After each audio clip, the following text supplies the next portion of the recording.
Did Jesus, I wonder, ever catch sight of his own reflection as he fell along the road towards Calvary?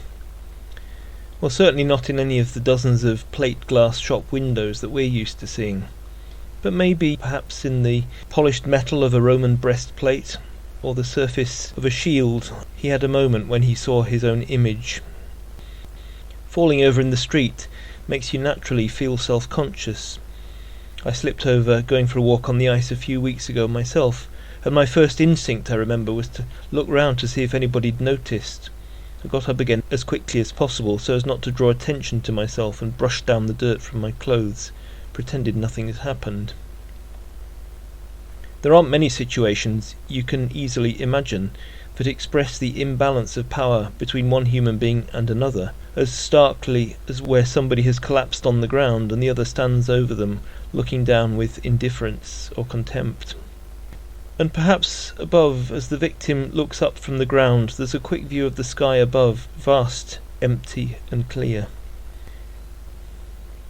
There's a connection with the words of one of the Psalms that came up in morning prayer by coincidence this morning.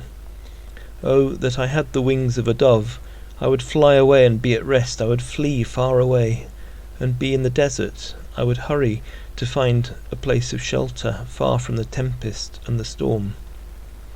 That psalm must have spoken to millions of people throughout history at one time or another, people who found themselves in a place where the familiar landscape of life has suddenly been taken away, where everything seems inexplicably to have gone bad, and when all that seems to happen is that life delivers one kick in the teeth after another, and nobody is interested or able to help.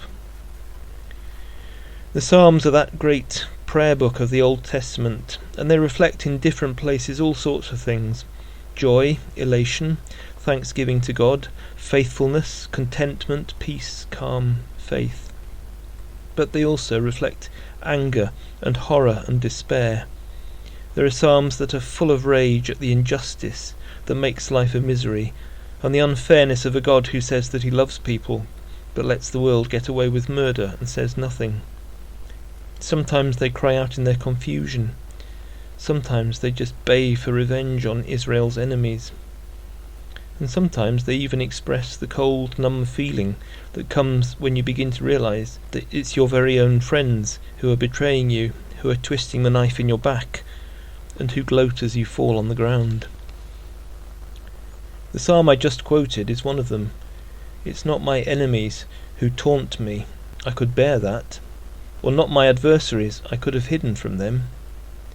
But it is you, my equal, my companion, my friend, we who walked together in the house of God with the throng.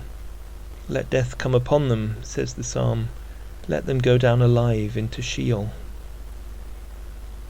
But if Jesus remembered those words, right through to the second part about hatred and revenge, it seems that he never prayed them. These are the people standing over him now as he lies on the ground, for whom he prays on the cross to be forgiven. And somehow, for all the shame and the indignity of this moment, for all the humiliation and the mockery all around him as he falls, his lack of hatred, his commitment just to go on trusting God, no matter what, makes for a strength that somehow no one can take away from him. Bloodied, beaten and grazed, maybe even frightened and desperate, but also with something intangible of his own godness, which not one of the kicks or the punches even gets close to destroying. Oh God, there are so many people who seem to fall under the weight of life's burdens, who experience the indifference and the hostility of others, and for whom the world doesn't seem to care very much.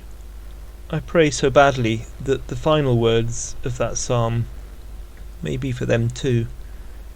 Cast your cares on the Lord, and he will sustain you.